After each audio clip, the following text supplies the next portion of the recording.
ते वासुदेवाय। ओम नमो भगवते वासुदेवाय। ओम नमो भगवते वासुदेवाय।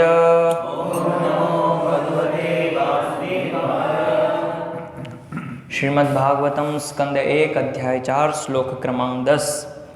सह सम्राट कस्य वा हेतोः पाण्डूनां मानवर्धनः प्राय उपविष्टः गंगायाम् अनादृत्य अधिराट श्रियं स सम्राट कस्य वा हेतोः पाण्डूनां मानवर्धनः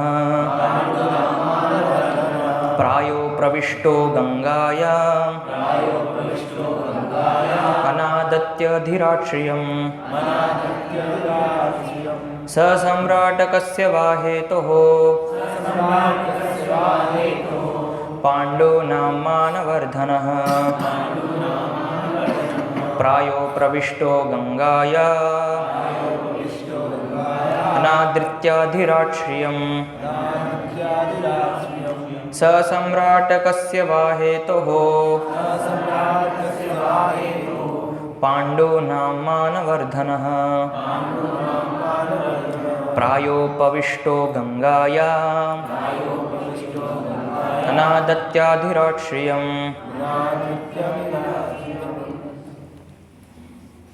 सम्राट कस्य वा हेतोः पाण्डूनां मानवर्धनः प्रायोपविष्टो गंगायाम् अनादित्याधिराट श्रियं सम्राट कस्य वा हेतोः पाण्डूनां मानवर्धनः प्रायोपविष्टो गंगायाम्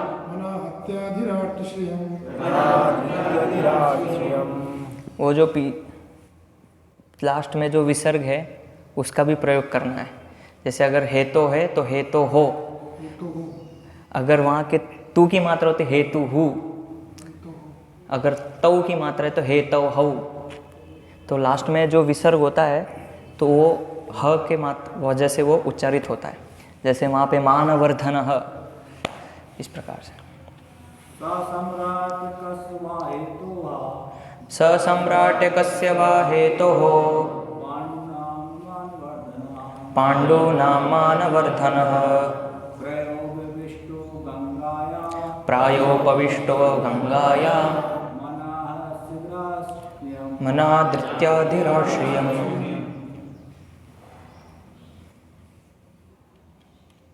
माताएं। सम्राट कस्य वा हेतोः पाण्डूनां मानवर्धनः प्रायोपविष्टो गंगायाम्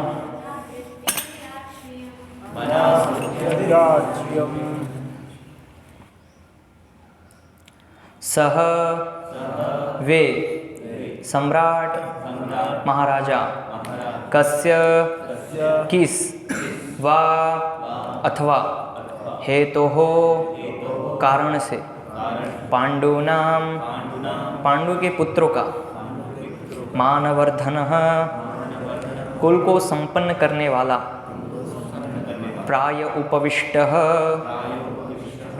बैठे तथा उपवास करते गंगायाम गंगा के तट पर अनादृत्य उपेक्षा करके अधिराट प्राप्त किया राज्य श्रियम ऐश्वर्य। अनुवाद एवं तात्पर्य अभय चरणारविंद भक्ति वेदांत स्वामी प्रभुपाद जी के द्वारा इस्कॉन के संस्थापक आचार्य। अनुवाद। वे एक महान सम्राट थे और उनके पास उपार्जित राज्य के सारे ऐश्वर्य थे। वे इतने वरेण्य थे कि उनसे पांडु वंश की प्रतिष्ठा बढ़ रही थी। तो फिर वे सब कुछ त्याग कर गंगा नदी के तट पर बैठकर क्यों आमरण उपवास करने लगे? तात्पर्य: महाराज परीक्षित समस्त समुद्रों एवं महासागरों समेत पूरे संसार के चक्रवर्ती सम्राट थे। उन्हें इस राज्य को प्राप्त करने के लिए कोई प्रयास नहीं करना पड़ा था। उन्हें वह अपने पितामह महाराज युधिष्ठिर तथा उनके भाइयों से उत्तराधिकार में मिला था। इसके साथ ही साथ वे सुचारू रूप से शासन चला रहे थे, जो उनके पूर्वजों की प्रतिष्ठा के ही अनुरूप था। फलस्वरूप उनके ऐश्वर्य तथा प्रशासन में कुछ भी अवांछित नहीं था। तो फिर वे क्यों सारा राजपाट त्याग कर गंगा के तट पर आमरण उपवास करने लगे? यह आश्चर्यजनक है। अतएव सभी इसका कारण जानने के लिए उत्सुक हैं। ओम अज्ञानतिमिरन्धस्य ज्ञानञ्जनशलाकया चक्षुरुन्मीलितं येन तस्मै श्रीगुरुवे नमः। श्रीचैतन्यमनोभीष्टं स्थापितं येन भूतले स्वयं रूपः कदा मह्यं ददाति स्वपदान्तिकं। वन्देऽहं श्रीगुरो श्रीयुतः पदकमलं श्रीगुरुन् वैष्णवांश्च। श्रीरूपं साग्रजातं सहगणरघुनाथान्वितं तं सजीवं साद्वैतं सावधूतं परिजनसहितं कृष्णचैतन्यदेवं श्रीराधाकृष्णपादान् सहगणललिता श्रीविशाखान्वितांश्च। नामश्रेष्ठं मनमपि सच्चिपुत्रमत्र स्वरूपं रूपं तस्या गजनपुरीं माधुरीं गोष्ठवतीं राधाकुण्डं गिरिवरम् अहो राधिका माधवाशां प्राप्तो यस्य पतितकृपया श्रीगुरुं तं नतोऽस्मि। मुखं करोति वाचालं लङ्गुं पङ्गयतेद्गिरिं यत्कृपां तं वन्दे श्रीगुरुं दीनतारिणं। नमो विष्णुपादाय कृष्णपृष्ठाय भूतले श्रीमते भक्तिवेदान्तस्वामिन्निति नामिने। नमस्ते सारस्वते देवे गौरवाणी प्रचारिणे निर्विशेषशून्यवादी पाश्चात्यदेशतारिणे। जय श्री कृष्ण चैतन्य प्रभो नित्यानंद श्री अद्वैत गदाधर शिवासादि गौर भक्तवृंद। हरे कृष्ण कृष्ण कृष्ण हरे हरे, हरे राम राम राम हरे हरे। हरे कृष्ण। स सम्राट कस्य वा हेतुः पाण्डूनां मानवर्धनः प्रायोपविष्टो गंगायाम् अनादित्याधिराट श्रियम्। तो ये जो अध्याय का नाम है वो श्री नारद का प्राकट्य है। और श्री शौनक ऋषि जो है वो पूछ रहे हैं सूत गोस्वामी से राजा परीक्षित के बारे में। तो इसके पीछे जो वर्णन था, तो सूत गोस्वामी कह रहे थे कि जो महाराज परीक्षित हैं वो भगवान के उच्च भगवत भक्त थे और उनका जन्म जो है उच्च कुल में हुआ था और उनके कर्म, उनका जो आचरण था वो आश्चर्यजनक है। तो कृपया उसके बारे में बताइए। तो सूत गोस्वामी अभी उसका उत्तर नहीं दे रहे हैं। आगे के कुछ 2-3 श्लोक के पश्चात उसके बाद सूत गोस्वामी जो है उत्तर देना आरंभ करेंगे। तो अभी ये श्लोक संख्या 10 हैं। 11, 12, 13 और 14 में सूत गोस्वामी उसका उत्तर देंगे। उसके पश्चात और भी अनेक प्रश्न शौनक आदि ऋषि पूछते हैं। तो वहाँ पे 60,000 ऋषि मुनि एकत्रित थे। तो प्रश्न ये है कि क्या जानने के लिए वो लोग उत्सुक थे। उत्सुकता किस चीज़ की थी उनके अंदर, क्या जानने के लिए वो लोग इच्छा कर रहे थे, किस चीज़ का उत्साह था। तो ये तात्पर्य में प्रभुपाद लिख रहे हैं कि तो फिर वे क्यों सारा राजपाट त्याग कर गंगा के तट पर आमरण उपवास करने लगे, यह आश्चर्यजनक है। अतएव सभी इसका कारण जानने के लिए उत्सुक थे। ये तात्पर्य की आखिरी पंक्ति है। तो ये एक स्वाभाविक प्रश्न है, क्योंकि हम देखते हैं कि महाराज परीक्षित जो थे वो एक सम्राट थे, चक्रवर्ती सम्राट, और पूरे विश्व को वो शासन करते थे। और तात्पर्य में प्रभुपाद लिख रहे हैं कि जितने भी समुद्र महासागर थे सब उनके अधीन थे और सभी राजा उनके आधिपत्य में राज्य चलाते थे और सभी प्रकार का जो भी ऐश्वर्य था सब कुछ उनको प्राप्त था। तो जन्म ऐश्वर्य श्रुतश्री ये सभी चीज़ उनको पहले से जन्म से ही प्राप्त था। सामान्यतः हम लोग को प्रयास करना पड़ता है। अगर हमें ऐश्वर्यवान बनना है तो उसके लिए कड़ी मेहनत करनी पड़ती है, धन संग्रह करने के लिए, धन एकत्रित करने के लिए दिन रात प्रयास करना पड़ता है, तब जाके कुछ धन एकत्रित होता है और आधा जीवन नष्ट होता है, तब जाके हम कुछ ऐश्वर्यवान बन पाते हैं। या अच्छे कुल में जन्म प्राप्त करने के लिए हमें कई मेहनत करनी पड़ती है, अच्छे पुण्य कार्य करने पड़ते हैं और कुछ जन्मों के बाद हो सकता है हमें उच्च कुल में जन्म मिले। तो ये सारी चीज़ जन्म ऐश्वर्य श्रुत श्री, तो ये सारी चीज़ प्राप्त करने के लिए हमें प्रयास करना पड़ता है। लेकिन यहाँ पे वर्णन है कि राजा परीक्षित को ये सब पहले से ही प्राप्त था, उनको इसके लिए प्रयास नहीं करना पड़ा। तो इसीलिए जो शौनक ऋषि है वो ये जानने के लिए उत्सुक है कि ऐसा व्यक्ति जिसके पास सब ऐश्वर्य होते हुए भी वो इस सब चीज़ को कैसे छोड़ सकता है। ये बहुत आश्चर्यजनक प्रश्न है, क्योंकि हम ज़्यादातर सामान्यतः ऐसा ही देखते हैं कि अधिकतर लोग इसको प्राप्त करने के लिए प्रयास करते हैं, लेकिन ऐसे बहुत कम लोग होते हैं जो इसको छोड़ने के लिए तैयार होते हैं। अगर आप संसार का अवलोकन करेंगे, आप थोड़ा देखेंगे बाहर, तो आप देखिए अधिकतर लोग इस चीज़ को प्राप्त करने के लिए प्रयास कर रहे हैं। अच्छे कुल में जन्म, सुंदरता, हाँ अच्छा। तो इसमें आगे तात्पर्य में भी और प्रभुपाद वर्णन करेंगे कि राजा परीक्षित ऐसा नहीं थे कि कुरूप थे, उनका रूप भी अच्छा था। तो तात्पर्य में और भी आगे प्रभुपाद वर्णन करते हैं कि पहले के जो समय में जो राजा लोग होते थे, क्षत्रिय लोग, उनका हेल्थ, स्वास्थ्य और सुंदरता ये सब उनमें था पहले से ही, उसके लिए उनको प्रयास नहीं करना पड़ता। तो ये सभी चीज़ के लिए प्रयास करना पड़ता है, हमें सुंदरता के लिए भी प्रयास करना पड़ता है, मेकअप करना पड़ता है, आर्टिफिशियल कृत्रिम रूप से हम सुंदर बनने का प्रयास करते हैं। तो अलग अलग जगह पे ब्यूटी पार्लर है, पुरुषों के लिए अलग है, माताओं के लिए अलग है। तो ये सारी चीज़ें हम देखते हैं कि लोग इतना सारा प्रयास कर रहे हैं सब प्राप्त करने के लिए, लेकिन कोई भी व्यक्ति प्रयास नहीं कर रहा है इस चीज़ों को छोड़ने के लिए। तो इसीलिए ये बहुत ही आश्चर्यजनक प्रश्न है कि ये कैसे संभव हो सकता है कि व्यक्ति के पास इतना सब कुछ होते हुए भी बिना प्रयास के फिर भी वो व्यक्ति उसको छोड़ रहा है।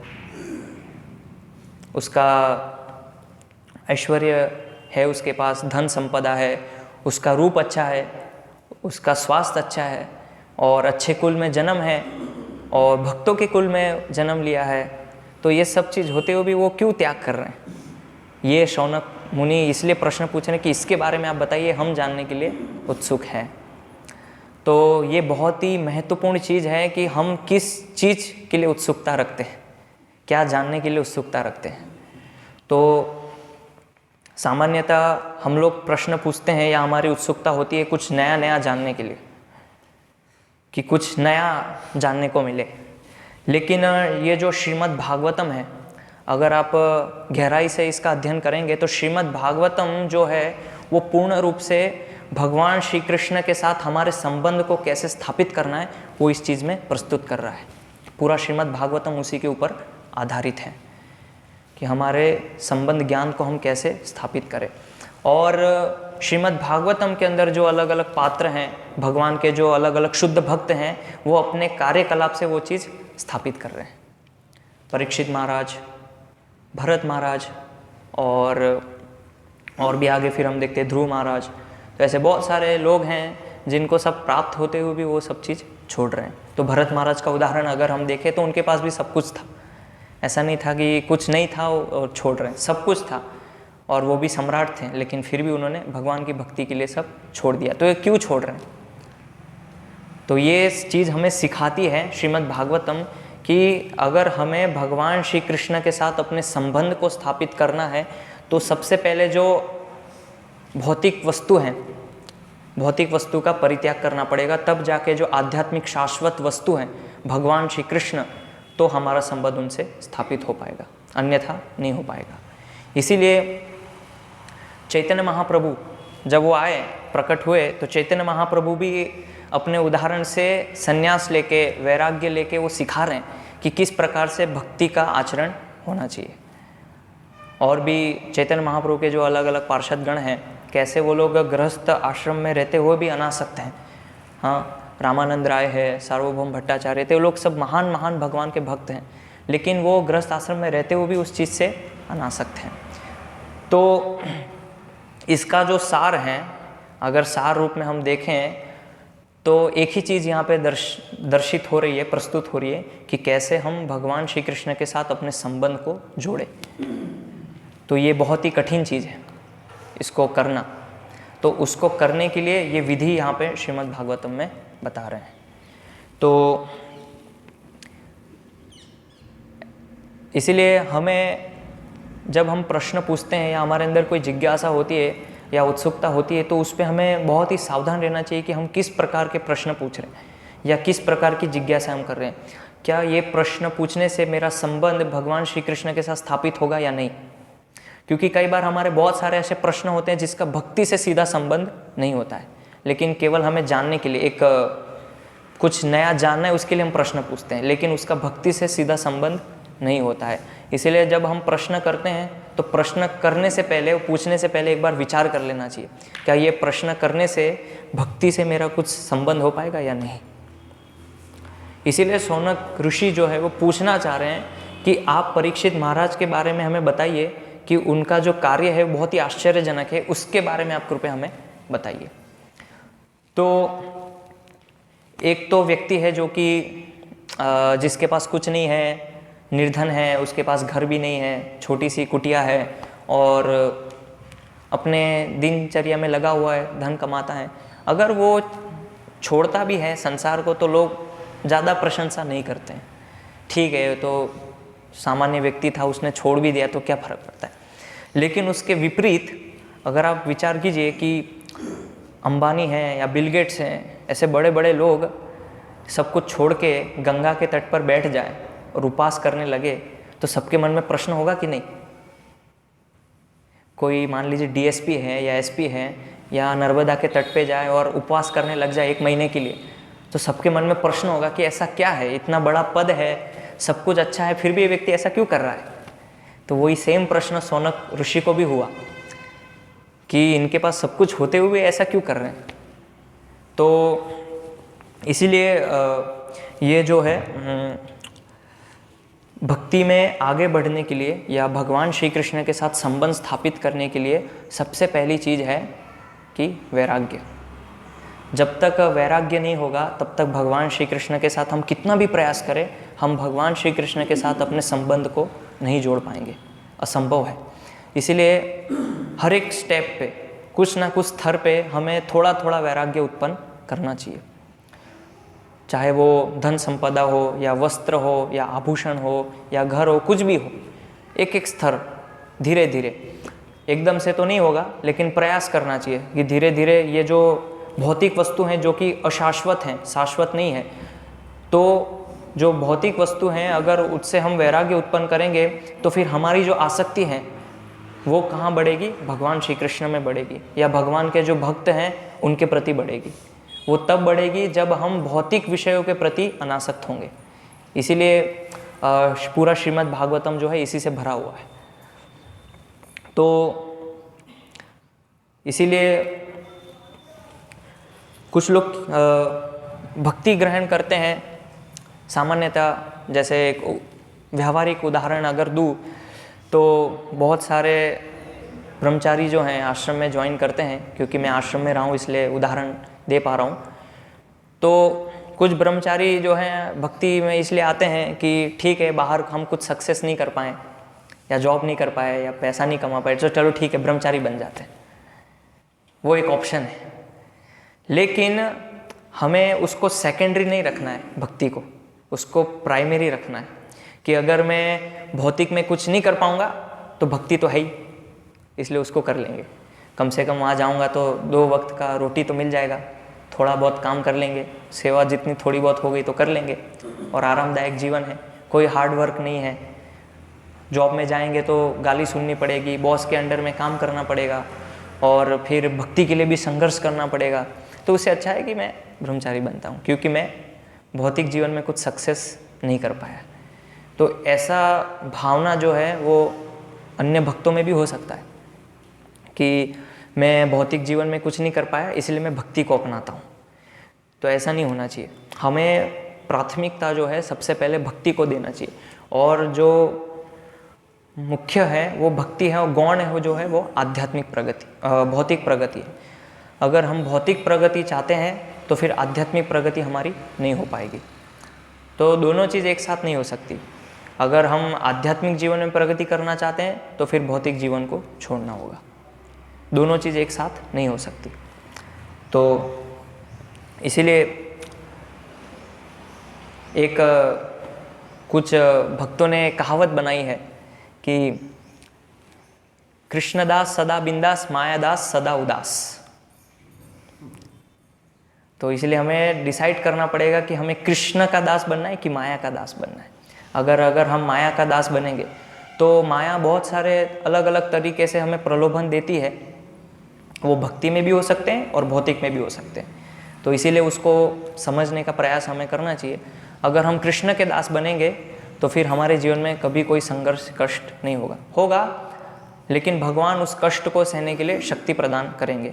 तो महाराज परीक्षित जो हैं उनके जीवन में भी कष्ट था। ऊपरी तौर से हमें लग रहा है कि कष्ट था, लेकिन भगवान ने उनको सहन शक्ति दी उस कष्ट को झेलने के लिए, उस कष्ट को वो सामना कर पाए।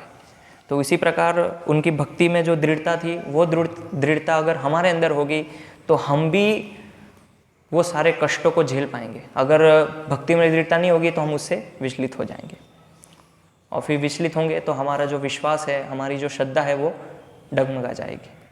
इसीलिए एक जो भक्त होता है वो बहुत ही अपने लक्ष्य पे एकाग्र होता है कि मुझे करना क्या है, इधर उधर नहीं भटकता है। तो इसीलिए ऐसा नहीं है कि झंझट से बचने के लिए भक्ति को अपना लेते हैं, बाहर इतना कष्ट है, बाहर इतनी सारी समस्याएं हैं, इसलिए भक्ति अपना लेते हैं। तो ये भावना नहीं होनी चाहिए, क्योंकि ये हमारा शाश्वत संबंध है भगवान श्री कृष्ण के साथ। इसीलिए हमें ये करना है।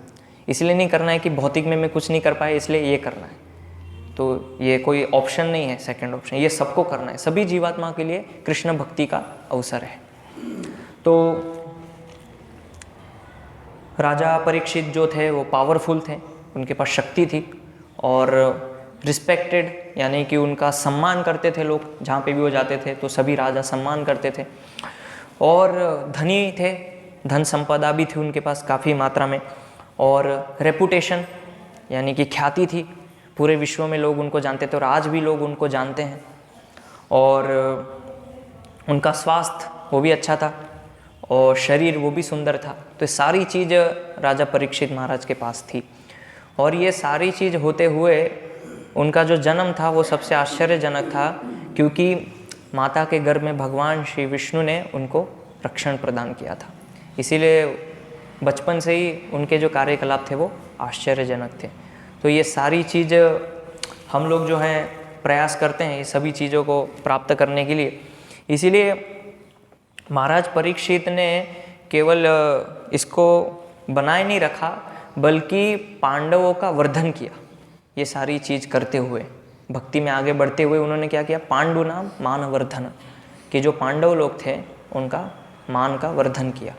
तो उसी प्रकार से जो भक्त होता है वो अपने आचरण से जो पूर्ववर्ती आचार्य होते हैं या गुरु होते हैं, भक्त होते हैं, उनका वर्धन करता है।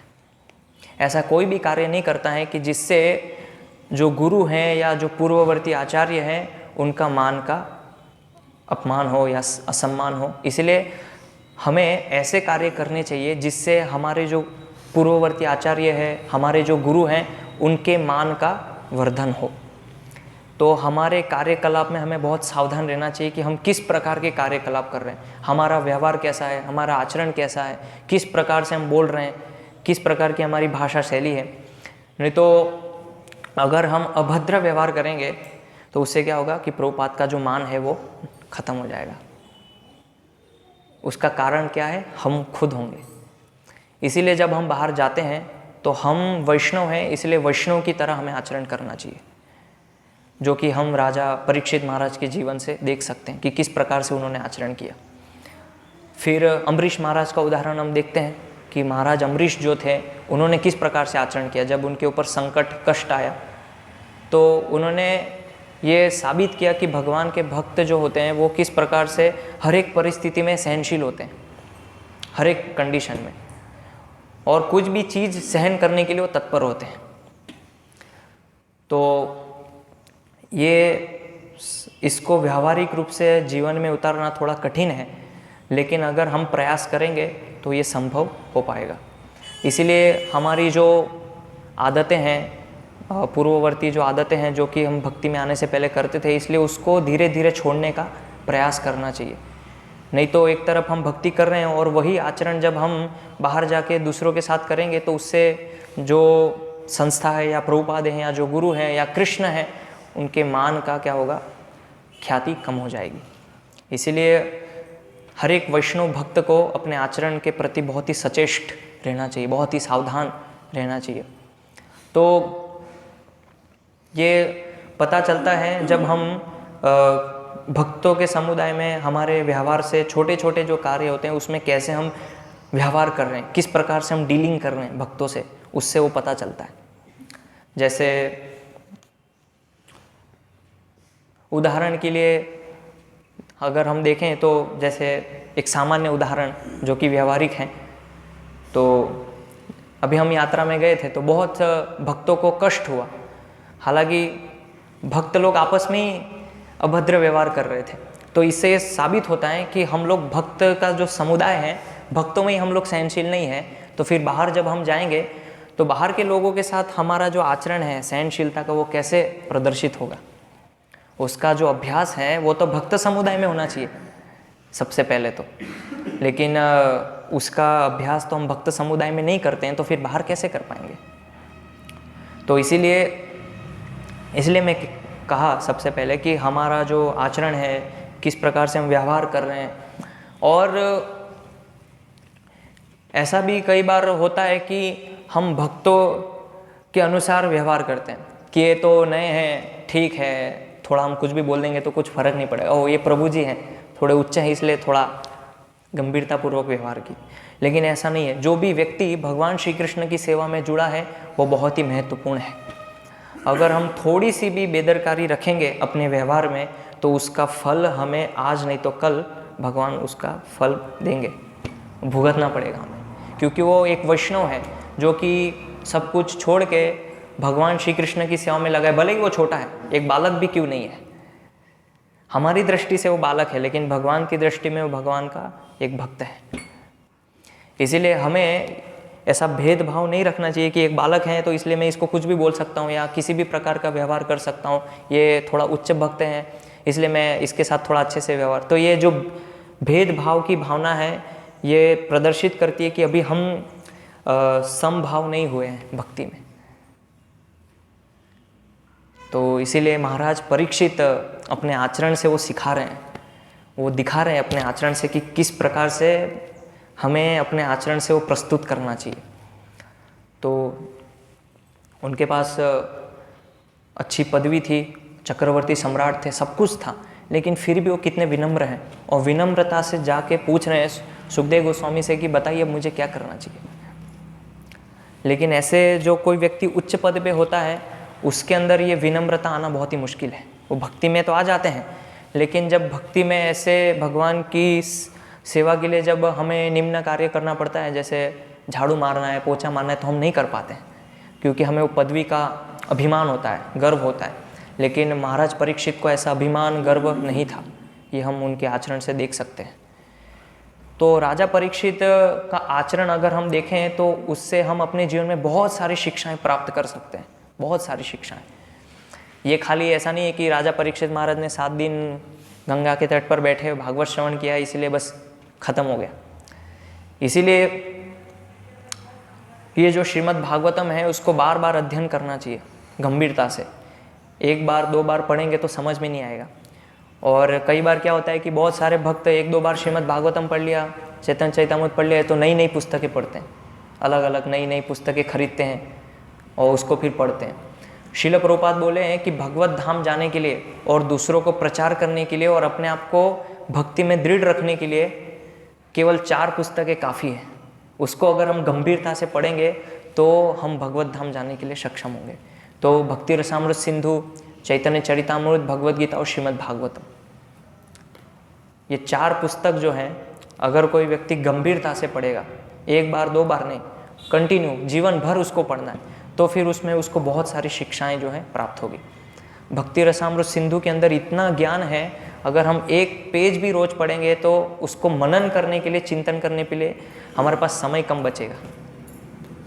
इसलिए प्रभुपाद ने बोला द नॉलेज ऑफ भक्ति, कि भक्ति का पूरा विज्ञान है उसके अंदर, भक्ति रसामृत सिंधु। लेकिन हमारे अंदर जो छोटे छोटे प्रश्न आते हैं व्यावहारिक रूप से कि भक्ति में ऐसा करना चाहिए कि नहीं करना चाहिए, क्या होना चाहिए, तो ये सारी जो चर्चाएं वो भक्ति रसामृत सिंधु में प्रभुपाद करते हैं। चैतन्य चरितामृत, उसके अंदर तो बहुत सारा वर्णन है अलग अलग। श्रीमद् भागवतम, तो श्रीमद् भागवतम में दूसरे स्कंद में वर्णन है कि कहा गया है शृण्वत श्रद्धया नित्यम गुणन्तश्च स्वचेष्टितम कालेन नाति दीर्घेण भगवान विशते हृदि। तो शृण्वत श्रद्धया नित्यम, कि जो व्यक्ति श्रद्धा के साथ नित्य रूप से भागवत का श्रवण करता है, शृण्वत श्रद्धया नित्यम गुणन्तश्च स्वचेष्टितम, कि भगवान के जो गुण हैं वो कुछ ही कालांतर में, कुछ ही समय में उसके अंदर प्रकट होंगे और भगवान उसके हृदय में वास करने लगेंगे। कालेन नाति दीर्घेण भगवान विशते हृदि, कि भगवान हृदय में वास करने लगेंगे। अभी हमारे अंदर हृदय में वास नहीं करते हैं क्योंकि हम नित्य रूप से भागवत का श्रवण नहीं करते हैं। अगर करते भी हैं तो श्रद्धा के साथ नहीं कर पाते। तो उसमें भी भेद होता है कि आज तो ये कक्षा है भगवत गीता पे, आज नहीं जाते हैं क्लास में, सो जाते हैं थोड़ा या सेवा कर लेते हैं। ये कक्षा तो हम नहीं सुन पाएंगे, ये तो रोज़ सुनते हैं, आज तो इसी श्लोक पे क्लास है, ठीक है चलिए माला कर लेते हैं। तो ये जो भेद हैं, भगवान के प्रति श्रवण करने की रुचि उत्पन्न करना, ये बहुत ही महत्वपूर्ण चीज़ है। इसलिए कभी भी भेद नहीं होना चाहिए। और जब सुखदेव गोस्वामी महाराज परीक्षित को भगवान के बारे में बता रहे थे तो वहाँ पे वेद व्यास, जो कि स्वयं भागवतम लिखे, नारद मुनि, वो लोग साक्षात वहाँ उपस्थित थे। उनको आवश्यकता नहीं थी सुनने की, चाहते तो वो लोग भी बोल सकते ये सब तो सुना है मैंने, गुरु से श्रवण किया है, लेकिन वो वहाँ उपस्थित थे। क्यों? क्योंकि भगवान के बारे में वहाँ पे कथा हो रही थी, चर्चा हो रही थी। इसीलिए परीक्षित महाराज के जीवन से हम ये भी समझ सकते हैं कि कैसे उन्होंने भगवान के विषय में सुनने के लिए रुचि उत्पन्न की। तो इसीलिए हमारे कार्य से जो है हम ये प्रदर्शित करते कि हम कौन हैं। तो खाली इससे पता नहीं चलेगा कि आपने तिलक पहना है, कंठी माला है, शिखा है तो आप वैष्णव हो गए, इससे पता नहीं चलेगा। अगर मैं बाहर से एक व्यक्ति को उठा के लाऊं तो उसको भी मैं पैसा दे के धोती कुर्ता पहना सकता हूं, उसको भी पैसा दे के मैं शिखा रखवा सकता हूं, लेकिन जो गुण होना चाहिए वैष्णव का, जो आचरण होना चाहिए, वो मैं उसको पैसा दे के नहीं करवा सकता। वो तो उसको हृदय से प्रकट करना होगा, उसका अभ्यास करना होगा। तो इसीलिए खाली मंगला आरती आने से या श्रवण करने से या माला करने से हम वैष्णव नहीं कहलाएंगे, जब तक हमारे अंदर वैष्णवता का गुण नहीं आएगा। तो वैष्णवता का गुण क्या है? तो चैतन्य महाप्रभु बताते हैं, अमानी न मान देना कीर्तन्य सदा हरि। कौन व्यक्ति कीर्तन कर सकता है? कौन अधिकारी है कीर्तन करने का? अमानी न मान देना तृणादपि सुनीचे न तरोरिव सहिष्णुना। तो जो भी इस कृष्ण भावनामृत आंदोलन में जितने भी ग्रंथ हैं या जो भी हम श्रवण करते हैं, उसका ये सार है। अगर ये जीवन में हमने सीख लिया, ये श्लोक को अपने जीवन में उतार लिया, तृणादपि सुनीचे न, तो फिर हमारा जीवन सक्सेस, आध्यात्मिक जीवन हमारा सक्सेसफुल है। कुछ भले ही हमारे अंदर कोई विद्वत्ता नहीं है, हमें श्लोक पढ़ना नहीं आता है या हमें सही से उच्चारण करना नहीं आता है, भले ही कुछ भी नहीं आता, लेकिन खाली अगर ये एक श्लोक चैतन्य महाप्रभु का अगर जीवन में हमने उतार लिया तो फिर सक्सेस। लेकिन इसी में कठिनाई होती है हम लोग को, हम सहन नहीं कर पाते हैं और मान के प्रति हमारी आशा होती है कि कोई मुझे मान दे, मैं चाहता हूँ कि भक्त मुझे सम्मान करें या वो भक्त मुझे रिस्पेक्ट करें। तो ये सब चीज़ें जब तक हमारे अंदर होगी तो फिर भगवान के प्रति जो भाव, श्रद्धा, वो हमारे अंदर उत्पन्न कभी भी नहीं होगी। भले हम कितना भी प्रेयर करें भगवान से, कितनी भी प्रार्थना करें, 16 नहीं 32 माला भी करेंगे तो भी वो जो भाव है वो प्रकट नहीं होगा। क्यों? क्योंकि ये भावना है हमारे अंदर। इसीलिए अमानी न मान देना कीर्तन्य सदा हरि। वो व्यक्ति वास्तविक रूप से कीर्तन कर सकता है जो अमानी न मान देना, यानी कि दूसरों को मान देने के लिए हमेशा तत्पर है और खुद की मान की इच्छा नहीं रख रहा है। तो ये परीक्षित महाराज से हम सुन सकते हैं। तो परीक्षित महाराज जब गए सभा में जहाँ पे श्रीमद् भागवत कथा हो रही थी, तो उन्होंने ये नहीं सोचा कि मैं चक्रवर्ती सम्राट हूँ तो सभी लोग मुझे प्रणाम करने चाहिए या सभी लोग खड़े हो जाने चाहिए, क्योंकि मैं राजा हूँ, चक्रवर्ती सम्राट, और ये पूरा विश्व मेरे अधीन कार्य कर रहा है। उन्होंने ऐसा नहीं सोचा। वो खुद गए और सभी वहाँ पे जो भगवान के भक्त थे उनको प्रणाम किया उन्होंने, और सुखदेव गोस्वामी के पास जाके उन्होंने हाथ जोड़ के उनसे निवेदन किया कि आप भगवान के बारे में मुझे बताइए। इसीलिए ये सब चीज़ें समझने के लिए गहराई से अध्ययन करना चाहिए, और ये जो उपाख्यान है श्रीमद् भागवतम में, ये केवल सुनने के लिए नहीं है, उससे हमें कुछ सीखना चाहिए। ऐसे जो उपाख्यान है, राजा भरत हैं, अम्बरीश महाराज है या परीक्षित महाराज है, और इसको सुनने के बाद उसके ऊपर मनन करना चाहिए। तो पूरी जो भक्ति है वो वास्तव में 3 चीज़ के ऊपर टिकी हुई है, श्रवणम, मननम, निधिध्यासम। श्रवणम अर्थात कि जो भी हम सुनते हैं उसको ध्यानपूर्वक सुनना, एकाग्रता से, श्रवणम। फिर दूसरा स्टेप है मननम। जब हम कोई भी चीज़ सुनते हैं तो सुनने के पश्चात घर जाके या कभी जब भी समय मिले उसके ऊपर मनन करना चाहिए, जो कि अधिकतर भक्त लोग नहीं करते हैं। मनन हमारा नहीं होता है, हमने यहाँ पे सुन लिया, बस खत्म, भागवतम क्लास पूरा हो गया। और फिर मनन के बाद तीसरा स्तर है निधिध्यासम। निधिध्यासम अर्थात उसका अपने जीवन में व्यावहारिक रूप से अमल करना, जो भी हमने श्रवण किया है। नहीं तो फिर ऐसे जीवन भर हम आते रहेंगे, भागवतम क्लास में बैठेंगे, भगवद गीता क्लास सुनेंगे, लेकिन मनन और निधिध्यासम नहीं होगा तो उसका कुछ भी फायदा हमको नहीं मिलेगा। कुछ सुकृति मिलेगी क्योंकि भगवान के जो शब्द हैं वो कान में जा रहे हैं और भगवान की जो ध्वनि वो दिव्य ध्वनि है, तो कुछ सुकृति मिलेगी, लेकिन उससे वास्तविक हमारा कुछ परिवर्तन नहीं हो पाएगा। तो ऐसे ही फिर हमारे अंदर प्रश्न उठते हैं कि प्रभु जी मैं इतना श्रवण कर रहा हूँ, सब कुछ कर रहा हूँ, लेकिन परिवर्तन क्यों नहीं है जीवन में? तो परिवर्तन इसीलिए नहीं है क्योंकि मननम नहीं है और निधिध्यासम नहीं है। कोई व्यक्ति अगर श्रवण करेगा और मनन करेगा, निधिध्यासम करेगा, तो अपने आप उसके जीवन में परिवर्तन होगा, उसके जीवन में सुधार आएगा। ऐसा संभव ही नहीं है कि कोई व्यक्ति श्रवण कर रहा है और उसके जीवन में परिवर्तन नहीं है, ऐसा संभव ही नहीं है। श्रवण करेगा मतलब उसके जीवन में परिवर्तन होगा। अगर परिवर्तन नहीं है, दैट मीन्स इसका अर्थ है कि वो श्रवण सही से नहीं कर रहा है। अगर कर भी रहा है तो उसके ऊपर मनन नहीं कर रहा है। अगर मनन कर भी रहा है तो निधिध्यासम नहीं है, यानी कि व्यावहारिक उसका अनुसरण नहीं है।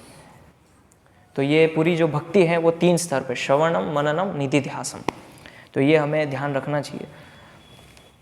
तो राजा परीक्षित महाराज जो है उन्होंने सुखदेव गोस्वामी से सुना, श्रवण किया, ध्यानपूर्वक सुना, और फिर निधिध्यासम भी किया उन्होंने।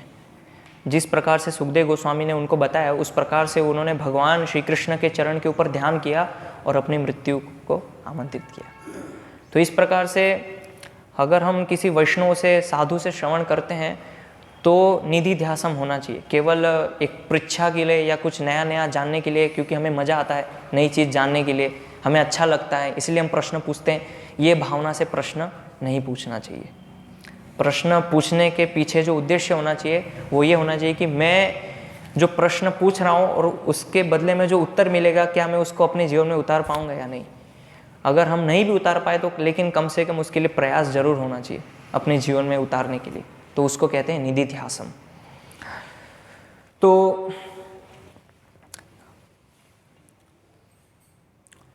हम देखते हैं ऐसे बहुत सारे श्रीमद् भागवतम में जो अलग अलग उपाख्यान हैं, केवल हम उसको श्रवण करके उसको ऐसे ही छोड़ देते हैं, उसकी गहराई में नहीं जाते। श्रीमद् भागवतम जो है जब हम पढ़ते हैं तो उसकी जो गहराई है, और वो गहराई में जब हम नहीं जा पाते हैं तो ये सारी चीज़ें हमें ऊपर ऊपर से अच्छी लगती हैं, स्टोरीज अच्छी लगती हैं, लेकिन जो उससे ग्रहण करना चाहिए, जो सार, उसको हम छोड़ देते हैं। इसीलिए सारग्राही होना चाहिए कि वो जो पूरा उपाख्यान है या जो ऐसे वृत्तांत है उसके अंदर सार क्या है उसको निकालने का प्रयास करना चाहिए। जैसे मधुमक्खी होती है तो जगह जगह जाती है और उसमें से रस, हनी, शहद को एकत्रित करती है। तो उसी प्रकार से जो भी हम श्रवण करते हैं या शास्त्र पढ़ते हैं तो उसके अंदर से सार को ग्रहण करने का प्रयास करना चाहिए। उससे क्या होगा कि जो भक्त हैं उसकी बुद्धि तीक्ष्ण होगी, उसका माइंड शार्प होगा। नहीं तो बस हम ऐसे ही पेज पलटते जाएंगे, 1 घंटा हो जाएगा, 2 घंटा हो जाएगा, हमारी रीडिंग ख़त्म। उसमें से हम कुछ निकाल नहीं पाएंगे अपने जीवन के लिए सार। तो अगर हम कुछ अध्ययन करते हैं तो एक बहुत ही अच्छा तरीका है कि हम उसको नोट्स बनाएं, अलग अलग नोट्स कि श्रीमद् भागवतम में इस जगह पे प्रभुपाद ये तात्पर्य में ये कह रहे हैं, उसको हाईलाइट। और फिर रीडिंग करने के पश्चात जब भी आपको दिन में समय मिले तो फिर उसको अध्ययन करना चाहिए कि आज मैंने श्रीमद् भागवतम में ये पढ़ा, इस वृत्तांत में प्रभुपाद ये चीज़ समझा रहे हैं और ये चीज़ हमें जीवन में लागू करना चाहिए। नहीं तो फिर ऐसे हम लोग आते रहेंगे, हमारी दीक्षा भी हो जाएगी, हम ब्राह्मण दीक्षित भी हो जाएंगे, सब कुछ हो जाएगा, लेकिन कोई परिवर्तन हमारे जीवन में नहीं दिखेगा। ऐसा लगेगा कि शुरू में जब मैं आया था और अभी तक दीक्षा भी हो गई लेकिन उसी स्तर पे हूँ। तो फिर हमें लगेगा कि सब तो वही कर रहा हूँ, मंगला आरती रोज़ आता हूँ, रोज़ माला करता हूँ, रोज़ अध्ययन करता हूँ, तो चेंज कहाँ है? इसीलिए भक्ति बोरिंग नहीं है, भक्ति के अंदर प्रतिदिन कुछ ना कुछ नया सीखने के लिए। और वो नया सीखने का क्या है? ये नहीं है कि मैं आज कितने अच्छे से कुकिंग सीख ली या मैंने कितने अच्छे से प्रचार सीख लिया। सबसे पहले अपने जीवन में हमने क्या सीखा, शास्त्र अध्ययन करके या श्रवण करके, वो सबसे महत्वपूर्ण है, उसको सीखना चाहिए। वो जब हम सीखेंगे तब फिर हम दूसरों को कुछ सिखा पाएंगे। तो ये सब बेसिक व्यावहारिक चीज़ें हैं जो कि हमें अपने जीवन में प्रयास करना चाहिए, उतारना चाहिए इसको। अगर हम नहीं उतारेंगे तो फिर आगे हम अच्छे से नहीं कर पाएंगे भक्ति। तो इसीलिए जिस प्रकार से साधु जिस प्रकार से भक्ति करते हैं उस प्रकार से हमें भक्ति करना चाहिए। अपने बलबूते पे या अपने मन से या जो मेरे मन में विचार आते उसके अनुसार नहीं करना चाहिए।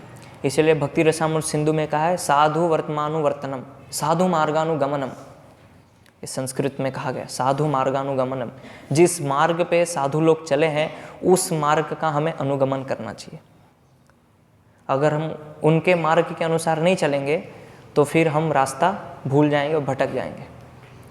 और फिर उपदेशामृत में भी वर्णन है 3रे श्लोक में, तत्तत् कर्म प्रवर्तनात्। हाँ, कि जिस प्रकार से आचार्यों ने जो रास्ता बताया है, जिस प्रकार से वो लोग हमें निर्देश दिए हैं उसके अनुसार भक्ति करना। तो इसीलिए बहुत ऐसा अधिकतर देखा जाता है कि कुछ भक्त होते हैं जो बहुत समय अध्ययन करते हैं, श्रील प्रभुपाद की पुस्तकें पढ़ लेते हैं और फिर जब उनको बोला जाता है कि आप दोबारा इसको पढ़िए, लेकिन वो लोग नहीं पढ़ते, फिर नया पुस्तक पढ़ते हैं। नई नई चीज़ जानने के लिए उनको उत्सुकता रहती है कि अभी आगे वो नया क्या है और क्या नया जानने को मिला। तो ये जो भावना है मज़ा, मुझे इसमें मज़ा आ रहा है, रुचि आ रहा है, तो ये गलत भावना है। वास्तव में श्रीमद् भागवतम जो है, चैतन्य चरितामृत है, भगवद गीता है, ये तो हमारे जीवन का प्राण है, इसको हम कैसे छोड़ सकते हैं? ठीक है, कुछ प्रचार की आवश्यकता के लिए, कुछ हमें हो सकता है नया चीज़ समझने के लिए, जानने के लिए आवश्यकता हो, लेकिन वो कैसे? साधु मार्गानुगमनम, साधु लोग बताएंगे, उसका जो निर्देश है वो साधु लोग देंगे। हम अपने विचार में, क्योंकि मेरे विचार में आया इसलिए मैंने उसको कर दिया, तो फिर वो गलत हो जाएगा। इसीलिए हमें बहुत ही सचेत सावधान रहना चाहिए। और साधु मार्गानुगमनम अगर नहीं करेंगे तो फिर क्या होगा? स्वयं का गमन हो जाएगा। मुझे जो रास्ता सही लग रहा है वो मैं करूँगा। लेकिन परीक्षित महाराज ने ऐसा नहीं किया, वो भी हम उनके आचरण से देख सकते हैं। उन्होंने ऐसा नहीं किया। जिस प्रकार से सुखदेव गोस्वामी ने उनको उपदेश दिया, जिस प्रकार उनको आदेश मिला, उसी के अनुसार उन्होंने सब कार्य किया। या ध्रुव महाराज को जिस प्रकार से नारद मुनि ने उपदेश दिया, उसी के अनुसार उन्होंने कार्य किया। कोई भी उदाहरण आप ले लीजिए, कोई भी उदाहरण। और इसका एक उदाहरण हम देखते हैं कि भरत महाराज जो थे, उनके पास कोई उपदेश देने के लिए नहीं था, इसलिए एक वहाँ पे एक वीक पॉइंट था कि वो भक्ति से नीचे गिर गए। इतना सब कुछ छोड़ने के बाद ऑलमोस्ट वो भाव के स्तर पे पहुँच गए थे, बस प्रेम थोड़ा सा प्राप्त होने ही वाला था उनको, लेकिन वहाँ पे उनको करेक्ट करने के लिए कोई नहीं था, कोई उनके पास साधु नहीं था जो उनको बता पाए, इसीलिए वो च्युत हो गए। तो जब तक हम साधु के संग में नहीं हैं और साधु से निर्देश नहीं लेंगे, अपने अनुसार करेंगे, तो भले ही हम कितने भी प्रगत भक्त हो जाएं, हम 64 माला करने लगेंगे, बहुत सारा अध्ययन करने लगेंगे, लेकिन अगर कोई निर्देश करने वाला नहीं होगा तो हम कालांतर में च्युत हो जाएंगे पद से। और भरत महाराज जो थे, उनके केस में ऐसा ही हुआ। उनकी दया थी, ठीक है, भक्तों के प्रति दया होनी चाहिए, अच्छी बात है, लेकिन उनकी जो दया थी वो गलत जगह थी और वो बताने के लिए वहाँ पे उस समय कोई नहीं था।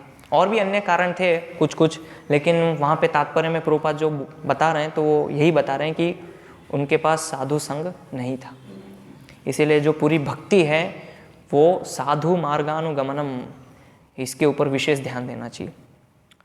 अगर कुछ निर्देश प्राप्त हो रहा है, कुछ हमें साधु से कुछ उपदेश प्राप्त हो रहे हैं, तो उसका अनुगमन करना चाहिए। अगर अनुगमन नहीं करेंगे तो फिर ज़्यादा लंबे समय तक हम भक्ति नहीं कर पाएंगे और फिर हमारे अंदर नए नए विचार उत्पन्न होंगे। तो माया क्या करती है, माया कैसे कार्य करती है समझना चाहिए हमें एक्चुअली। तो ये कैसे समझे, इसका एक सार रूप में अगर मैं बताऊं तो कोई भी एक बालक है वो भी समझ सकता है। अगर भक्ति में कोई भी ऐसा कार्य जो कि आपको लग रहा है कि ये करने से मेरी प्रगति होगी और आप उसको कर रहे हैं, लेकिन उसको करते करते अगर साधु से आप दूर जा रहे हैं तो समझ जाइए वो माया है। आपको विचार आ सकता है कि मैं एक नया सेंटर खोलूं, हाँ मैं प्रचार करूंगा, लेकिन प्रॉब्लम यह है कि आप भक्तों से दूर जा रहे हैं। या मैं एकांत स्थल में जाके, धाम में जाके भक्ति करूंगा, वहाँ पे माला करूंगा, राधा कुंड पे जाऊंगा, वहाँ पे शास्त्र अध्ययन करूंगा। तो ऐसे जो विचार भक्तिमय कार्य में जो विचार आते हैं वो भी माया के द्वारा जनित हो सकते हैं। तो इसलिए मोटा मोटा है, अगर कुछ भी कार्य जो आपको भक्तों से दूर ले जा रहे हैं तो तुरंत समझ जाइए कि ये माया वहाँ पे कार्य कर रही है, चाहे वो भक्ति में हो या भौतिक जीवन में। तो भौतिक जीवन में भी आपको ऐसे विचार आ सकते हैं कि मैं अभी ये कर लेता हूँ तो मेरी प्रगति हो जाएगी भौतिक जीवन में, ऐसे करूँगा तो इसमें वृद्धि हो जाएगी। लेकिन अगर ऐसा करने से भक्तों का संग से आप दूर हो रहे हैं तो फिर वो माया है। कोई विद्वत्ता, कोई पांडित्य कुछ समझने की हमें ज़रूरत नहीं है, खाली ये सिंपल सूत्र है, बहुत ही सरल। अगर हमारे कार्य से हम भक्तों से बिछड़ रहे हैं या दूर हो रहे हैं, साधु से दूर जा रहे हैं, इसका अर्थ है वो कार्य जो है माया कर रही है, ये समझना है। तो इसीलिए बहुत ही सावधान रहना चाहिए हमें कि क्या हम कर रहे हैं, जो हम भक्ति में कार्य कर रहे हैं क्या वो साधु के अनुसार है या नहीं है, या मेरे मन में विचार आया इसलिए मैं कर रहा हूँ, या मुझे अच्छा लग रहा है इसलिए मैं कर रहा हूँ। अगर वो प्रभुपाद के अनुसार नहीं है, प्रभुपाद की शिक्षा के अनुसार नहीं है, या प्रभुपाद के जो प्रतिनिधि है उनके अनुसार नहीं है, तो फिर वो कार्य भले ही वो भक्ति में आपको कितना भी अच्छा लगे, नहीं करना चाहिए। तो इसीलिए पूरी जो भक्ति है चैतन्य महाप्रभु और परीक्षित महाराज और भी अन्य अलग अलग जो वृत्तांत है श्रीमद् भागवतम में, वो वास्तव में वैराग्य विद्या वो हमें सिखा रहे हैं। और चैतन्य चरितामृत में मध्य लीला में 6ठे अध्याय में 254 नंबर का जो श्लोक है उसमें वर्णन है, वैराग्य विद्या निज भक्ति योगम शिक्षार्थमेक पुरुष पुराण श्री कृष्ण चैतन्य शरीरधारी कृपा बुद्धिस्तम अहम प्रपद्ये। तो उसमें प्रार्थना करते हैं चैतन्य महाप्रभु से कि वैराग्य विद्या निज भक्ति योगम शिक्षार्थमेक पुरुष पुराण, कि चैतन्य महाप्रभु जो श्री कृष्ण चैतन्य शरीरधारी है उनको मैं नमस्कार करता हूँ, जो कि कृष्ण भावनामृत में आगे बढ़ने के लिए जो बाधा है उसको वैराग्य विद्या के द्वारा सिखाने आए हैं, ऐसे श्री चैतन्य महाप्रभु को मैं नमस्कार करता हूँ। तो चैतन्य महाप्रभु का पूरा जो जीवन है, उन्होंने अपने पूरे जीवन में, पूरे आचरण में वैराग्य विद्या की शिक्षा दी। तो चैतन्य महाप्रभु तो बहुत ही सुंदर थे, गौरवर्ण थे, हाँ, और उनकी माता भी भक्त थी, पत्नी भी भक्त थी, उसके बावजूद भी उन्होंने संन्यास लिया। तो ये हम देख सकते हैं कि कितना बड़ा वैराग्य चैतन्य महाप्रभु के अंदर, और वही चीज़ भक्तों को सिखाने के लिए वो आए हैं। तो ये सारी चीज़ें हमें वैराग्य विद्या जब हम उसको अपनाएंगे, वैराग्य की शिक्षा को अपनाएंगे, तो फिर हमारे अंदर जो शरणागति के जो 6 सिद्धांत हैं, आनुकूल्यस्य संकल्प, प्रतिकूल्यस्य वर्जनम, रक्षेषति विश्वासो, गोप्तृत्व वर्णम तथा आत्मनिक्षेप कार्पण्य, ये जो सिद्धांत है आत्मनिक्षेप, भगवान के प्रति समर्पित भाव, समर्पण भाव, ये तब आएगा जब वैराग्य विद्या को हम अपनाएंगे। जब हमारे अंदर वैराग्य होगा तब फिर भगवान के प्रति समर्पित भाव होगा। आत्मनिक्षेप यानी कि हम अपने आप को भगवान की सेवा में न्यौछावर कर देंगे। तो आत्मनिक्षेप अर्थात क्या? आत्मनिक्षेप अर्थात कि अपनी जो झूठी पहचान है कि मैं शरीर नहीं हूँ और ये अशाश्वत हैं, इस झूठी पहचान को निकाल फेंक करके जो आत्मज्ञान है, आत्मज्ञान यानी कि मैं भगवान श्री कृष्ण का दास हूँ, भगवान श्री कृष्ण का सेवक हूँ और मेरा जो कार्य है वो भगवान श्री कृष्ण की सेवा करना है, इसको कहते हैं आत्मनिक्षेप। और उसके अनुसार फिर कार्य करना, उसको कहते हैं समर्पण भाव, आत्मसमर्पण। और फिर आत्मसमर्पण जो भाव है उसमें एक्चुअली वास्तव में ये जो 6 सिद्धांत हैं, आनुकूल्यस्य संकल्प, प्रतिकूल्यस्य, इसके अंदर अलग अलग वृत्ति है, यानी कि व्यावहारिक प्रैक्टिकल चीज़ें हैं कि कैसे इसको करना है, उसको कहते हैं वृत्ति। तो ये जो आत्मसमर्पण भाव है उसमें आचार्य लोग बताते हैं कि इसके अंदर एक लक्षण है, उसको कहते हैं लक्ष्मावृत्ति। लक्ष्मावृत्ति के अर्थात इसके अंदर चीज़ें आती हैं कि वैष्णव को कैसे वेशभूषा धारण करना है, किस प्रकार से तिलक धारण करना है और शिखा रखना है। तो ये सारी चीज़ें 12 जगह पे तिलक लगाना है, इसको कहते हैं लक्ष्मावृत्ति। ये जो आत्मसमर्पण, आत्मनिक्षेप के अंदर आता है। तो ये सारी चीज़ें जब हम पालन करते हैं तो हमारे अंदर वो भाव उत्पन्न होता है भगवान के प्रति कि मैं भगवान का सेवक हूँ। अगर हम वैष्णव हैं और ये सारी चीज़ें करने से कतराते हैं, कौन लगाएगा 12 तिलक, ठीक है एक तिलक लगा लेते हैं, धोती कुर्ता पहनेंगे, ठीक है कुर्ता पहन लेते हैं, नीचे पैंट पहन लेते हैं, वहाँ जाएंगे तो लोग क्या बोलेंगे। शिखा नहीं रखते हैं, छोटे बाल रखते हैं, शिखा की ज़रूरत नहीं। कंठी नहीं पहनेंगे, उसको एक राउंड पहन के अंदर छुपा देंगे, लोग बोलेंगे तो क्या सोचेंगे। तो ये दिखाता है कि हम भगवान के चरणों के प्रति हमारा समर्पित भाव नहीं है, हम डर रहे हैं, भगवान को समर्पित होने के लिए डर रहे हैं। इसलिए तो बहुत सारे लोग जाते हैं बाहर, तो तिलक होता है तो उसको मिटा देते हैं फिर जाते हैं, या कंठी माला होता है तो एक राउंड करते हैं तो अंदर कुर्ते में छुपा देते हैं, और धोती कुर्ता नहीं पहनते क्योंकि डर लगता है लोग क्या कहेंगे। तो जब तक ये हमारे अंदर डर है तब तक फिर भगवान के प्रति हमारा जो समर्पण भाव है, आत्मनिक्षेप, वो कभी भी नहीं हो पाएगा। ये इसका व्यवहारिक हमारे जीवन में जो है हमें अनुसरण करना चाहिए। जैसे सामान्यतः होता है, बहुत सारे भक्त लोग डरते हैं, हालांकि वहाँ पे ऐसा कुछ होता नहीं है, लेकिन हम खुद अपने आप से डरते हैं कि वहाँ जाऊँगा तो ऐसा होगा, वो ऐसा बोलेगा, या वो क्या सोचेगा मेरे बारे में। चाय नहीं पीते, धोती कुर्ता पहन के आए, यहाँ तो बड़े बड़े VIP लोग की पार्टी, आप धोती कुर्ता में आए, आपको अच्छे कपड़े पहन के आना चाहिए था, तिलक लगा के आए, या पार्टी चल रही आप तिलक लगा के आए। तो ये सब चीज़ें जो है ये दिखाता है कि हमें भगवान के प्रति, चरणों के प्रति अभी वो समर्पित भाव नहीं है। तो ये हमें कम से कम, अगर राजा परीक्षित की तरह कुछ छोड़ नहीं सकते तो कम से कम जो वैष्णव के जो सिद्धांत हैं, ये जो वैष्णव चिन्ह है, उसको हमेशा जितना ज़्यादा हो सके उसके वेशभूषा में रहने का प्रयास करना चाहिए। हमारा जो वैष्णव परिधान है, तिलक है, शिखा है, तो ये सारी चीज़ें जो है हमें रखते हुए बाहर निकलना चाहिए। हम डरे क्यों? जब लोग, मायावादी जो लोग हैं, जब वो डर नहीं रहे हैं कि वो माया के सेवक हैं, तो हम अपने आप को क्यों ऐसा डर प्रस्तुत कर रहे हैं कि मैं कृष्ण का सेवक हूँ? हमें तो डर नहीं होना चाहिए। बाहर के लोग अगर इतने खुलेआम घूम सकते हैं तो हमें भी जाना चाहिए, क्योंकि हम तो कृष्ण के सेवक हैं। और माया कौन है? वो तो कृष्ण की सेविका है। हम तो जो कृष्ण, जो सबके स्वामी हैं, उनके सेवक हैं, तो फिर हमें डरना क्यों चाहिए? तो ये दिखाता है कि हमें भगवान के ऊपर विश्वास नहीं है, श्रद्धा नहीं है।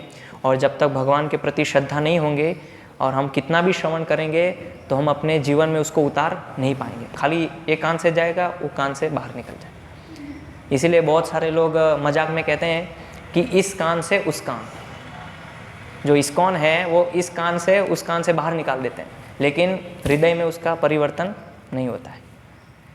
इसीलिए गंभीरतापूर्वक जो भागवत श्रवण है, जो भी कक्षाएं हम सुनते हैं, उसके ऊपर हमारा ध्यान केंद्रित होना चाहिए।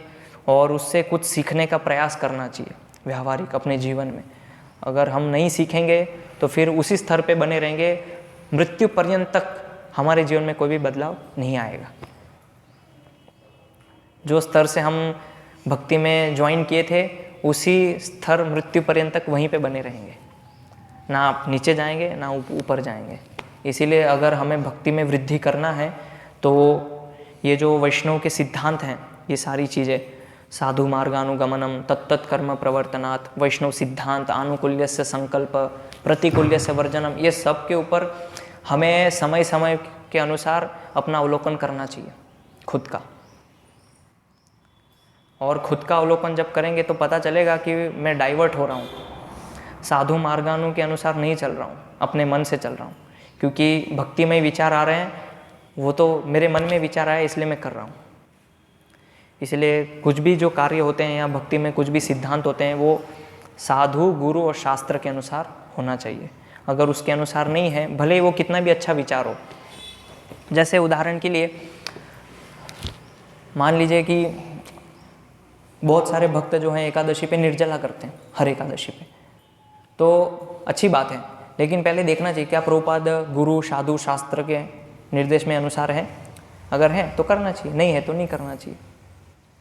या मान लीजिए कुछ ऐसी चीज़ें हैं जिसमें कन्फ्यूजन है, ये करना चाहिए कि नहीं करना चाहिए, डाउट है, तो फिर जो शास्त्र में दिया है, जिस प्रकार से जो गाइडेंस हमें मिली है वो करना चाहिए।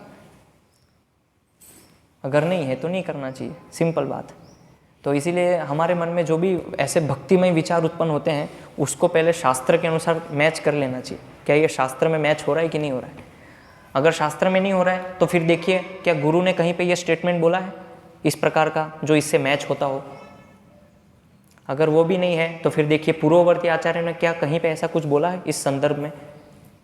तो फिर इस प्रकार से जब हम उसको तालमेल करेंगे गुरु साधु शास्त्र के अनुसार, तो फिर हमारा जो पाथ है वो सुरक्षित है और हमारी जो प्रगति है वो भी सुरक्षित है। अगर उसके अनुसार नहीं है तो फिर हमारा जीवन फेलियर है, कभी ना, आज नहीं तो कल फेल हो जाएंगे भक्ति से। इसीलिए ये जो पूरा सार है, ये जो अभी हमने जो भी चर्चा की उसका सार यही है कि ज़्यादा से ज़्यादा हमें अभ्यास करना चाहिए। त्रिनादपि सुनीचेन तरोरिव सहिष्णुना, इसका अपने जीवन में कहीं ना कहीं भक्तों से या बाहर जो हम डीलिंग करते हैं लोगों से, ये प्रैक्टिस अभ्यास इसका करना चाहिए। भक्त लोग क्रोध करते हैं, इसका भी वर्णन है, क्रोध भक्त द्वेषी जने, लेकिन वो क्रोध इसीलिए है क्योंकि वो देखता है कि एक व्यक्ति जो है कृष्ण भक्त का अपमान कर रहा है या भगवान का अपमान कर रहा है, तो वहाँ पे हमें क्रोध करना है और उसके परिणाम स्वरूप आपके साथ जो प्रतिक्रिया होगी उसको सहन करना है। अगर मान लीजिए कोई व्यक्ति है जो भगवान का अपमान कर रहा है, वैष्णव का अपमान कर रहा है और आप कुछ बोल ही नहीं रहे हैं, उसको सहन कर रहे हैं, तो फिर आपको अपराध लगेगा। तो इसीलिए ये सब चीज़ें हैं, लेकिन इसको समझना चाहिए कि किस प्रकार से ये करना है। और मान लीजिए आपने क्रोध किया और आपने बोला उस व्यक्ति को कि आप ऐसा क्यों बोल रहे हैं भगवान के बारे, तो उसके बाद आपके साथ जो प्रतिक्रिया होगी, चाहे वो आपको मार भी सकता है, गाली भी दे सकता है, आपका धन भी लूट, बहुत कुछ कर सकता है, तो फिर उसको सहन करना है। वही चीज़ चैतन्य महाप्रभु उसमें बता रहे हैं, त्रिनादपि सुनीचेन। उसका बहुत सारा डिटेल मीनिंग है, अलग अलग आचार्य लोग अलग अलग टिप्पणी करते हैं उसके ऊपर, तो उसके ऊपर अभी मैं चर्चा नहीं करूँगा, नहीं तो 1 घंटा और चला जाएगा। तो ये इसका सार है। हरे कृष्ण। श्रीमद् भागवतम की जय, श्रील प्रभुपाद की जय। किसी का कोई प्रश्न है तो पूछ सकते हैं, 1-2 प्रश्न। जी, विचार उत्पन्न होता है, बहुत अधिक सेवा करता है या कुकिंग करता है, प्रचार करता है, भले हमारा व्यवहार ना हो, हम भक्तों भले कुछ ही हो, लेकिन हम भगवत धाम पहुँच जाए। हम भक्तों के साथ कुछ भी व्यवहार करते हैं, लेकिन हम प्रचार कर रहे हैं या अच्छी कुकिंग कर रहे हैं, अच्छी सेवा कर रहे हैं, हम छोटे भक्त से अच्छे से व्यवहार नहीं कर रहे हैं, व्यवहारिक जीवन भले कुछ भी, इसमें थोड़ा सा बताइएगा। तो भगवान ये नहीं देखते कि आपने कितनी दक्षता से भगवान के लिए कुकिंग की या कितनी दक्षता से भगवान के लिए शास्त्र अध्ययन किए। आपने भगवान के लिए भोग बनाया, लेकिन भगवान की सेवा में जो दूसरा भक्त था उसको आपने गाली दिया, उसको लात मार के बाहर भगा दिया और भगवान मैं सेवा करूँगा, तो भगवान उससे प्रसन्न नहीं, क्योंकि आपने जीव हिंसा की, वैष्णव अपराध किया। तो जो कार्य आप करेंगे भक्ति में कार्य, उसका फल आपको कैसे मिलेगा? क्योंकि भगवान को ये चीज़ बिल्कुल पसंद नहीं है कि कोई उनके भक्तों का अपमान करे या उनको कष्ट दे, पीड़ा दे। भगवान, भले आप भगवान के लिए कुछ भी कीजिए, 32 माला कीजिए, शास्त्र अध्ययन कीजिए, उससे भगवान प्रसन्न नहीं होंगे, क्योंकि आपने भगवान के भक्तों को कष्ट दिया ना। भगवान के लिए महत्वपूर्ण नहीं है कि कितनी भगवान के लिए आप सेवाएं कर रहे हैं, कितने 56 भोग बना रहे हैं, या कितनी दक्षता से प्रचार कर रहे हैं, या कितनी आपने भगवद गीता वितरित की। भगवान को उससे मतलब नहीं। आपने भगवान के भक्त को कष्ट क्यों दिया, जो कि भगवान की सेवा में लगा? भले ही वो छोटा बालक है, लेकिन वो भी भगवान की सेवा में है। तो इसीलिए भले ही हमें कुछ नहीं आता है, लेकिन कम से कम ये तो आना चाहिए कि भगवान के भक्तों से कैसा व्यवहार होना चाहिए। भले आपको कुकिंग करना नहीं आता है, प्रचार करना नहीं आता है, कुछ भी नहीं आता है, लेकिन कम से कम ये तो हमें सीखना चाहिए कि वैष्णव जो है वो दूसरे वैष्णव के प्रति कैसे व्यवहार करता है। ये तो कम से कम सीखना चाहिए। अगर यही नहीं आता है तो भले आप कुछ भी कर लीजिए, उसका फल नहीं मिलेगा।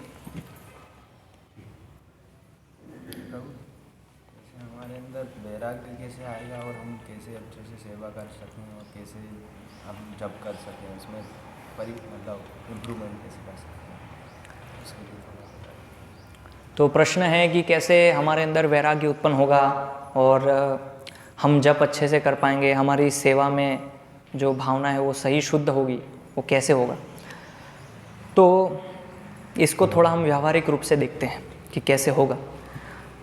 सामान्यतः हमारे समक्ष बहुत सारी ऐसी सिचुएशंस आती हैं, ऐसी परिस्थितियाँ आती हैं जो कि हमें सहन करना चाहिए, लेकिन हम उसको नहीं करते हैं। भगवान बहुत सारे ऐसे अवसर भक्तों के पास भेजते हैं जो कि भक्ति में प्रगति के लिए अनुकूल होता है, लेकिन ऐसे अवसर को हम छोड़ देते हैं। जैसे छोटी छोटी चीज़ें हो सकती है, व्यवहारिक चीज़ें। मान लीजिए कि आपने प्रसाद बनाया, बहुत सारे भक्त आए और आप थाली पे बैठे हैं, लेकिन भक्त आ गए, तो आपको तुरंत छोड़ के वो वैष्णव की सेवा करना चाहिए। छोटी छोटी चीज़ें, लेकिन ये दिखा रहा है कि आप उससे आसक्त नहीं हैं, आप वैष्णव की सेवा के प्रति आसक्त हैं। या जैसे उदाहरण के लिए अभी हम यात्रा में गए थे, तो बहुत सारे लोग को समस्या थी, ये मेरी सीट है, मैं इधर बैठूंगा, ये मेरा बस है, आप उधर जाओ, ये मेरी ट्रेन है। तो ये दिखाता है कि छोटी छोटी चीज़ों में कितना हम अनासक्त हैं, वो व्यावहारिक दिखाएगा कि आप भक्ति में कितना कर पाएंगे। अगर हम भौतिक वस्तु के प्रति ही अनासक्त नहीं हैं, तो फिर भगवान के प्रति आसक्ति कैसे उत्पन्न होगी? सिंपल फॉर्मूला है। तो धीरे धीरे हमें ये सब जो व्यावहारिक चीज़ें, ऐसी सिचुएशंस जब आती है, तो अगर हम उसका अभ्यास नहीं करेंगे तो भगवान के प्रति आसक्ति उत्पन्न नहीं होगी। या जैसे उदाहरण के लिए मान लीजिए कि एक कमरा है और उसमें 5 ही भक्त आ सकते हैं, लेकिन अभी 8 भक्त हैं, तो अभी आप ये नहीं बोलेंगे कि आप प्रोजी बाहर निकल जाए, मैं यहाँ आता हूँ। तो वो दिखाता है कि आप आसक्त हैं। आप दूसरों को अवसर दीजिए, लेकिन आप खुद बाहर हट जाइए। तो ये ऐसी छोटी छोटी चीज़ें भक्ति में आती हैं, ऐसे अवसर भगवान भेजते हैं, लेकिन क्योंकि हमारी बुद्धि उतनी तीक्ष्ण नहीं है और हम शास्त्रों को गहराई से नहीं समझ पाते हैं, इसलिए ऐसे अवसर को हम समझ नहीं पाते। भगवान ने वास्तव में ऐसे अवसर हमें देते हैं इसीलिए कि हम उसका अभ्यास कर पाएँ, लेकिन हम उस चीज़ को समझ नहीं पाते वास्तव में। हमको लगता है कि ये कष्ट है, संघर्ष है, लेकिन वास्तव में संघर्ष नहीं है। भगवान आपकी परीक्षा ले रहे हैं उस समय, क्या आप उस चीज़ को छोड़ने के लिए तत्पर हैं। ऐसा अधिकतर होता है कि जब कुछ भक्तों को एक दूसरे भक्तों से कुछ चीज़ों की आवश्यकता होती है तो नहीं देते कि नहीं, ये मैं नहीं दे सकता, आप खुद दूसरा मांगिए, ये मैं अभी नहीं दे सकता आपको। तो ये दिखाता है कि हम भौतिक विषयों के प्रति कितना आसक्त हैं। ये तो मैं बस बोल रहा हूँ, लेकिन आप खुद अपने जीवन से अवलोकन कर सकते हैं इसका व्यावहारिक रूप से, आपको और अधिक ये स्पष्ट होगा। तो इसीलिए भक्ति में छोड़ने की बात, वो तो बात की बात है, लेकिन कम से कम पहले जो भौतिक वस्तु हैं उसका तो परित्याग करें। वो तो सेकेंडरी क्वेश्चन है कि भगवान के प्रति आसक्ति कैसे उत्पन्न होगी। पहले यहाँ भौतिक के प्रति हमारी कितनी अनासक्ति है, प्रायोरिटी तो पहले वो है। जब ये छोड़ेंगे तब फिर इधर ऑटोमेटिक हमारा जो भक्ति में उन्नति है वो अपने आप होगा। और फिर जब भौतिक विषय के प्रति अनासक्ति होगी, भगवान के प्रति आसक्ति उत्पन्न हो जाएगी, तो फिर भगवान के प्रति आसक्ति अर्थात क्या, फिर आपका जब इम्प्रूवमेंट होगा, क्योंकि आपकी भगवान के प्रति आसक्ति उत्पन्न होगी। मतलब अभी आप हर भगवान के लिए जो भी कार्य कर रहे हैं वो एकाग्रता से कर रहे हैं, ध्यानपूर्वक कर रहे हैं, चाहे आप अध्ययन भी कर रहे हैं या प्रवचन सुन रहे हैं या जप कर रहे हैं। क्यों? क्योंकि भगवान के प्रति आपकी आसक्ति उत्पन्न हो गई है, इसलिए आप उसको ध्यानपूर्वक करेंगे। अभी हमारा ध्यान नहीं है क्योंकि हमको उसका इतना वैल्यू नहीं है, उतना महत्व उसको नहीं दे रहे हैं भक्ति को, हम बाकी चीज़ों को ज़्यादा महत्व दे रहे हैं, इसलिए हम जप करने की महत्वता को नहीं समझ पा रहे हैं या भागवत श्रवण करने की महत्वता को नहीं समझ पा रहे हैं। वो ऐसे ही सेकेंडरी लग रहा है, प्राइमरी नहीं लग रहा है, हमको प्राथमिकता नहीं दे रहे उसको। तो प्राथमिकता जब हम भक्ति को देंगे तो ऑटोमेटिक भौतिक के प्रति हमारी अनासक्ति उत्पन्न होगी, स्वाभाविक हो जाएगी। और एक और प्रश्न, जैसे हम कार्य कर रहे हैं, जैसे कार्य नहीं करते तो थोड़ा मतलब सेवा में समय देते हैं, और जैसे अब जॉब कर रहे हैं उसमें हम दोनों तरफ ध्यान देना पड़ता है, तो उसमें हम कैसे उसको कर सकें कि अच्छे से मतलब हमारा अध्ययन भी हो, जब भी हो, और सेवा भी कर सकें।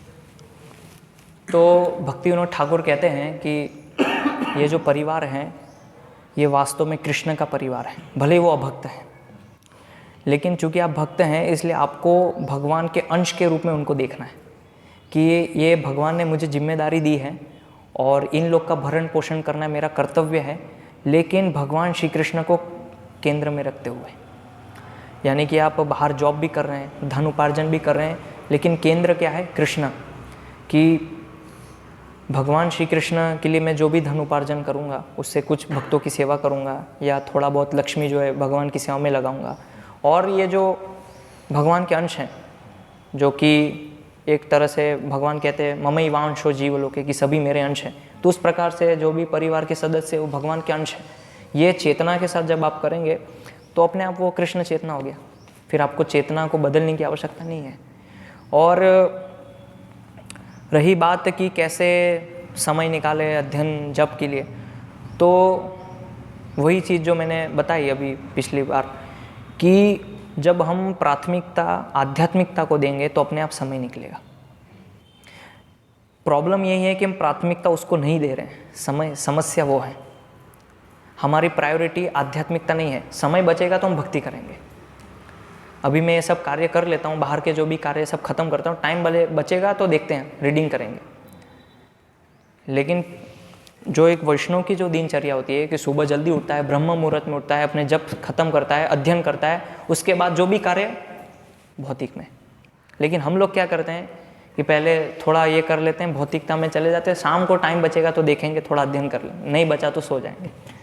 इसलिए वो मेन समस्या वही है कि हम बाकी चीज़ों में उलझ जाते हैं, लेकिन जो आध्यात्मिक कार्य हैं उसको समय नहीं दे पाते, क्योंकि उसको हम इतना महत्वपूर्ण नहीं समझते।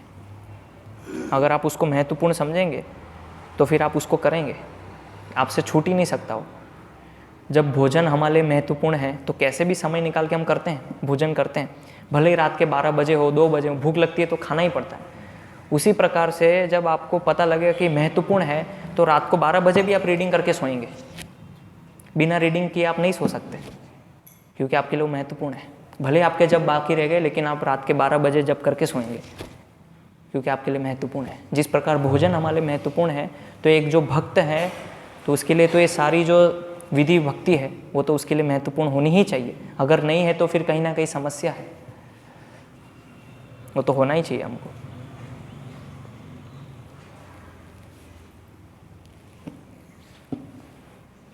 तो भक्ति विनोद ठाकुर के जीवन से हम देख सकते हैं, वो गृहस्थ थे, अपना सब कुछ कार्य करते थे, लेकिन उनका लेखन कार्य, अध्ययन, उसके लिए समय निकालते थे। और मजिस्ट्रेट थे, सब कुछ कार्य करने के बावजूद भी वो समय निकालते थे। उनके जितना कार्य तो हमारे पास नहीं है, अगर व्यावहारिक रूप से देखें तो फिर हमें विचार करना चाहिए मेरा समय कहाँ जा रहा है।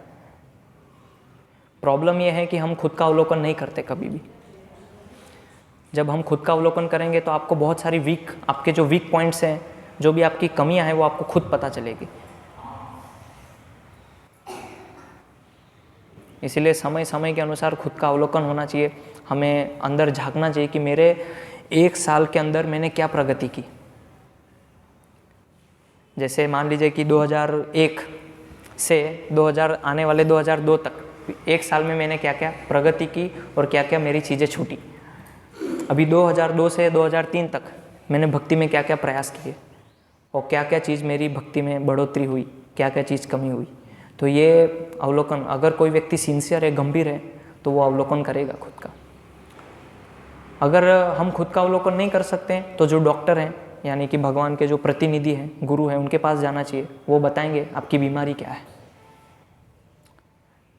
लेकिन हमें इतना दक्ष तो होना ही पड़ेगा कि मेरी कमी कहाँ पे है। अगर हम उसको नहीं पकड़ पाएंगे तो माया ऐसी आएगी, हवा के साथ झोंका देके हमें बाहर निकाल देगी, पता ही नहीं चलेगा। इसलिए इतना दक्ष, बुद्धि से इतना शार्प होना चाहिए। और वो बुद्धि शार्प तब होगी जब इसको गहराई से पढ़ेंगे, डीप में जाएंगे, एकदम गहराई में।